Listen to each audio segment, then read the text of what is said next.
at the right time. Hi, this is Tom Schwab with Interview Valet, and today we're going to talk about the importance of timing on a podcast interview. Now, think about it from other areas. You wouldn't want customers to start showing up at the restaurant door when the restaurant was still being built, nor would you want customers excited to show up to the circus in town 2 weeks after it left town. It's the same thing with podcast interviews, but it's a little bit trickier. Most of us are used to TV, radio, newspaper, where the lead times are very, very short. If you get invited on a radio interview, chances are they're going to hear it live. It's not the same thing with podcasts. You see, podcasts are more like doctor's offices or restaurants. If there's not a waiting list, there's a reason, and a reason you don't want to be there. Now, let me start with an example. A few years ago, a musician came to talk to me about using targeted podcast interviews to launch his new album. He was doing a Kickstarter campaign with it, and I'm like, this is perfect. Your audience is out there. We talked about who he wanted to talk to, some of the things he could talk about, the different yeses, the small yes, the medium yes, and the heck yes that he could get them to talk about to drive them back to his page. We got all of this, and I said, when is the fundraiser, the campaign? Now, granted, we were talking just before Christmas, and he says, well, it starts January 1st and it runs through January 15th. I just said, there's no way you can do this. And he's like, well, I already know some podcasters. You know some. We've got the holidays to get this done. But the thing is that the podcasters were months ahead. You see, I remember early on reaching out to one of the top podcasters and saying, hey, this new person has a book out. Could you get them front of the line privileges? And she said, Tom, I love you like a brother, but you don't understand. There's no way I can do this for you. I've got 8 episodes. They're already numbered. They're already in the can. One refers to the other. There's no way I can just slip it in there.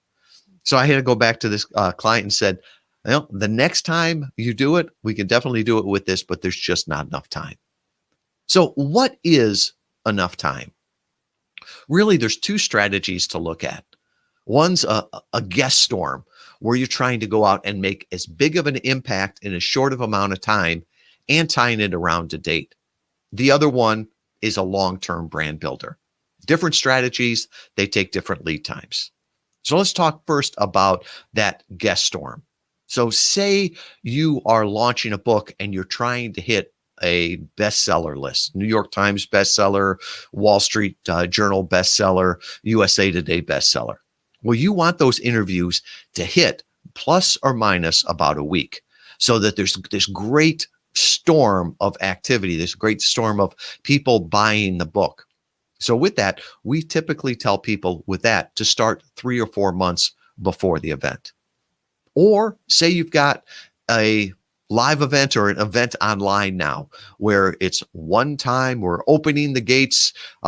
Maybe it's a launch where the launch is only going to be open for a small amount of time. Same thing. That is more of a guest storm where you can work for 3 or 4 months before that and ask the host, hey, could you launch this, October 1st plus or minus 10 days? They can always do that if you give them enough time, but not if you give them a couple weeks on that. And with that, there's great examples of people that have done that. Pete Vargas launched one of his courses with this strategy. We worked with him on that. We were thrilled to. You've got authors that have hit big lists, Millennial Whisperer with Chris Tuff, or the Bezos Letters with Steve Anderson, all use this strategy. But what if you're looking more for the long term? You're looking, I just want to continue to get leads. I'm looking to build my social media. I'm looking to get backlinks to help my SEO. I want to fill my funnel continually with people coming in. Well, this is more of a long-term brand builder. Now, this one isn't as critical on timing, but there's a few things that you'll want to make sure that you have done before that interview actually goes live. So if you're still building your funnels, that's fine. Maybe start the podcast interviews while you're building your funnels, and just ask the host, hey, could you make sure that this doesn't go live before July 1st? We've got some things working on. If you're just wrapping up your course, well, you don't have to have everything done in order to start talking about it. In fact, if you do, you're going to slow down your progress.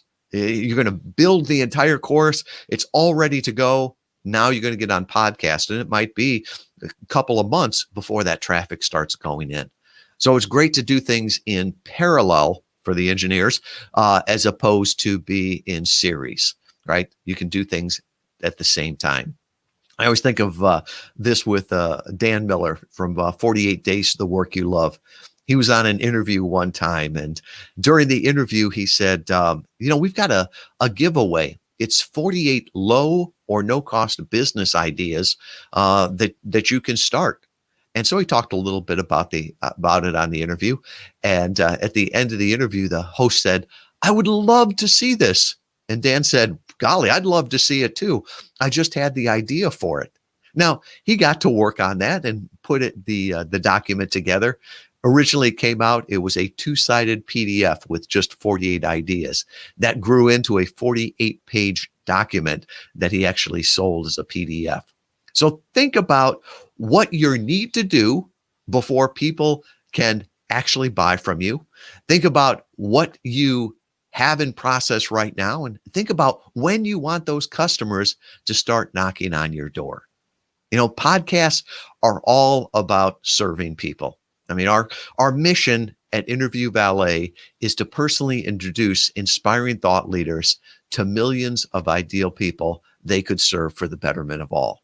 I love how Rabbi Daniel Lapin tells you, he says, this is how you know when you're serving people. He said, you're serving people well when they give you certificates of appreciation. And in the United States, those certificates of appreciation are green pieces of paper with pictures of dead presidents on them. So with that, as you look at your podcast guest strategy, think about when you should start. If you have any specific questions, be thrilled to jump on a call with you to talk about your strategy, either myself or someone on our team. Has obscurity become your biggest problem? Stages have disappeared. Conferences are canceled. In-person meetings seem like a distant memory. Your prospective customers still need you. They still need to hear from you. Stop trying to break through the noise. It's not working. Get in on the conversation. Get featured as the expert guest on targeted podcast interviews. Podcasts are hot. Listenership is up 20% in 2020. Podcasts are the new digital stage. Leverage other people's established platform as a featured guest. Since 2015, Interview Valet has helped over 500 leading brands get featured on over 20,000 podcast episodes. You're the guest. We take care of the rest. Stop being the best kept secret. Find out how we can help you leverage targeted podcast interviews to get heard, to grow your brand, to grow your sales, to be recognized as the market leader.